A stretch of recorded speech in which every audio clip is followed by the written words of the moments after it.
मित्र असतील त्यांना पण सुधारायचा प्रयत्न करतो. त्यामुळे तर गावातही समज काही करता आलं तर ठीक आहे. सगळ्यांना तुम्हाला गुढीपाडव्याच्या शुभेच्छा. नवीन त्याच्यामध्ये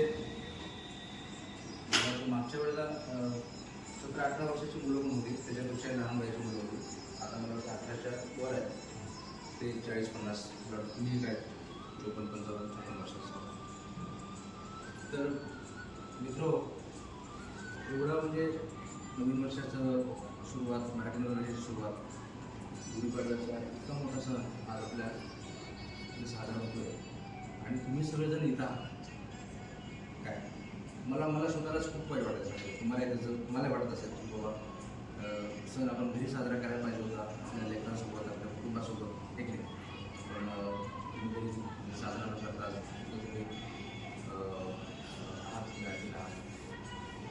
मला वाटतं की तुम्ही सगळ्यांनी याच्यापुढे शपथ घ्यायला पाहिजे आजच्या दिवशी, आजच्या ह्या शुभमुहूर्तावर, की याच्यापुढे खरंच आयुष्यामध्ये मी दारू पिणार नाही, आयुष्यामध्ये मी तंबाखू खाणार नाही, कुठल्याही प्रकारचं गुटखा वगैरे काय जे काय असेल ते कुठल्याही प्रकारचं व्यसन करणार नाही.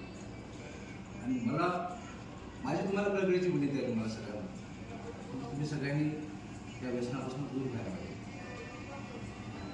खरंच तुम्हाला सांगतो, तुमच्याकडे कितीही जरी पैसे असेल, समजा तुम्ही कितीही श्रीमंत असला, पण ज्या लोकांच्या घरी, ज्या कुटुंबामध्ये एखादा माणूस किंवा एक किंवा दोन काय किंवा सगळे समजा जर व्यसने असतील, तर त्या घराच्या एवढं दुःखी घर, त्या घराच्या एवढं डिस्टर्ब झालेलं घर कोणतंच नसते असं मला वाटतं. मी माझ्या व्यवसायाच्या निमित्तानं मी दररोज माझ्याकडे कमीत कमी एकूण तरी व्यक्ती येतात, रुग्ण येतात, ते चालू करून ट्रीटमेंटसाठी येतात किंवा भेटासाठी येतात किंवा कुणाच्या संदर्भात घेऊन येतात कोणाला. तुम्ही ह्या सगळ्या गोष्टी खूप जवळून बघितलेल्या आहेत. म्हणजे खरंच ज्या घरामध्ये एक माणूस समजा जर दारूला असेल किंवा एक माणूस समजा जर व्यसनी असेल, तर आपलं घर सगळं दिसत असतं. त्या घरामध्ये कुठल्याही प्रकारचे संस्कार राहत नाही. आणि त्या गोष्टीमुळं सगळ्या कुटुंबाचं, सगळ्या त्या पिढीचं सगळं बरबाद येतं. मी असं म्हणत नाही की तुमच्या घरामध्ये असं काही वातावरण असेल, कदाचित चांगली लेकरं पण असतील, सगळेच माणसं पण चांगली असतील, पण मी एक ओव्हरऑल सगळ्या गोष्टी बघितल्या आहेत.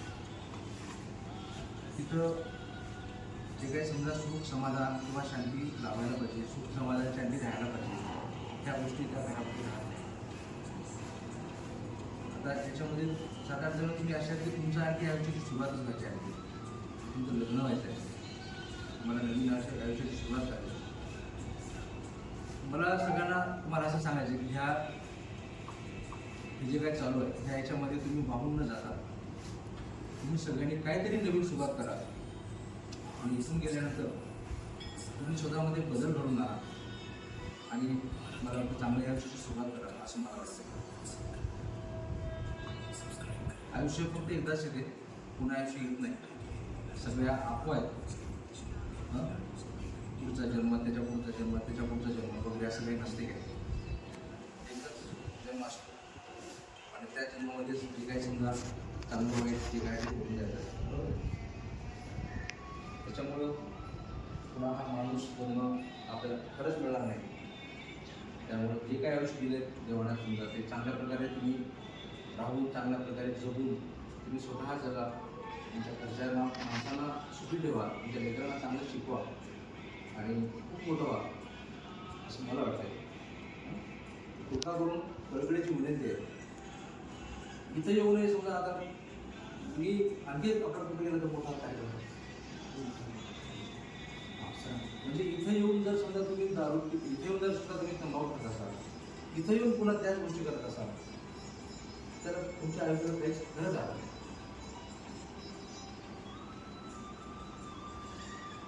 तर असं करू नका. आणि एखाद दुसरा समजा इथे येऊन जर समजा असं काही कोणी करत असेल तर तुम्ही घरी आणून द्या. तो एक माणूस